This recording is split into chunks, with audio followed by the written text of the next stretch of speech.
संतोष और उसकी माँ के साथ पिंकी ने बहुत अच्छा समय बिताया था। मकई देवी ने उसे माँ से अधिक स्नेह दिया। संतोष भी उसकी खुशामद में कोई कमी ना छोड़ता। सुबह वह नाव से उसे नदी पार छोड़ आता और शाम को वापस ले आता। जब वह बर्तन कपड़े धोती तो कल चला देता।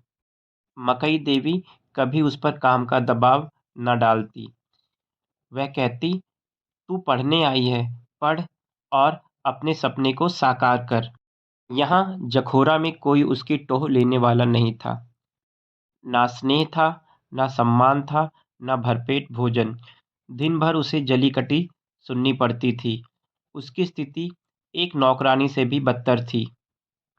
वह घुट-घुट कर जी रही थी और धीरे-धीरे उसका गुलाबी चेहरा फिर से पीला पड़ने लग गया था। संतोष के यहाँ से आए हुए 15 दिन बीत चुके थे। एक दोपहरी वह बर्तन मांज रही थी कि उसे बाहर कोलाहल सुनाई दिया। पिंकी को बुलाओ, वह जो कहेगी वही आखिरी फैसला होगा। यह मकई देवी की आवाज़ थी।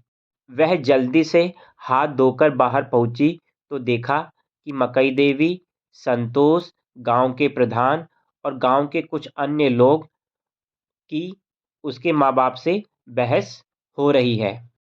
प्रधान जी, पासी की बेटी और मल्लाहे के साथ आपको जात बिरादरी का कुछ ख्याल है कि नहीं? दयाराम ने झूमते हुए कहा। लड़की बालिग है, उसका जो फैसला होगा वही किया जाएगा, प्रधान ने जोर देते हुए कहा।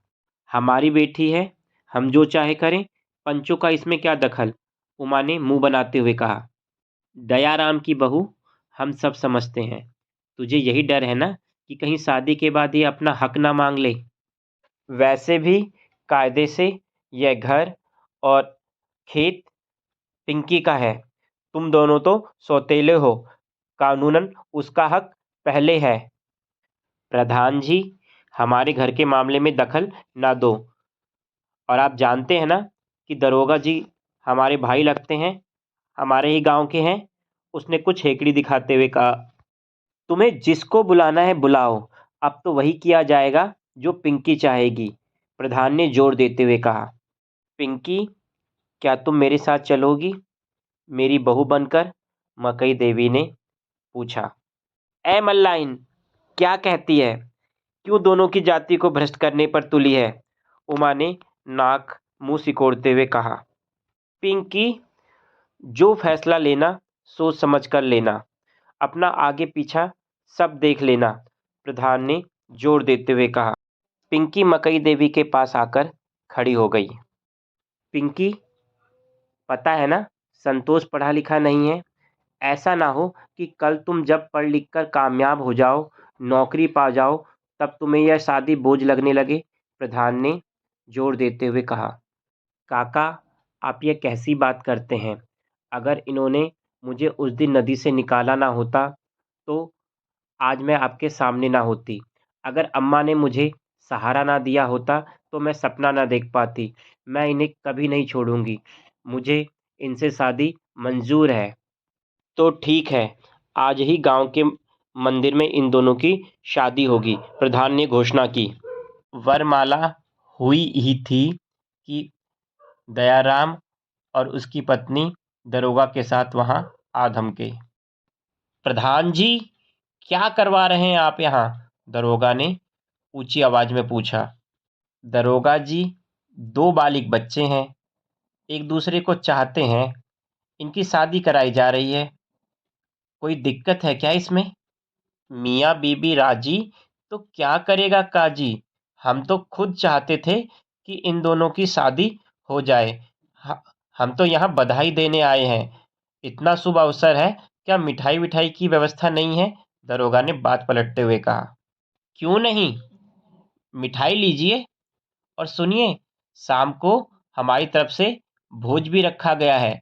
गांव की बिटिया की शादी हो रही है, तो आपको भी आशीर्वाद देने आना है। हाँ हाँ, क्यों नहीं, दरोगा ने मुंह में मिठाई ठूसते हुए कहा। अगली सुबह पिंकी की विदाई कर दी गई। इस घटना को 4 साल बीत चुके हैं। पिंकी अब एक शिक्षिका है। संतोष ने भी अपनी मेहनत से 4-5 भैंसें और खरीद ली हैं तथा तो एक ज़मीन का टुकड़ा भी ले लिया है। मकई देवी की अब 3 साल की एक पोती है, जिसे वे अक्सर एक नाविक की कहानी सुनाती हैं। एक खूबसूरत राजकुमारी थी, जिसे राक्षसों ने कैद कर रखा था। कैद से छूटने के लिए एक दिन वह नदी में कूद गई। वहाँ उसे एक मल्लाह मिला। मल्लाह उसे सपनों के देश ले गया। राजकुमारी और मल्लाह के सपने बाद में एक हो गए और दोनों ने मिलकर एक महल बनाया, जहाँ एक छोटी सी परी रहती है।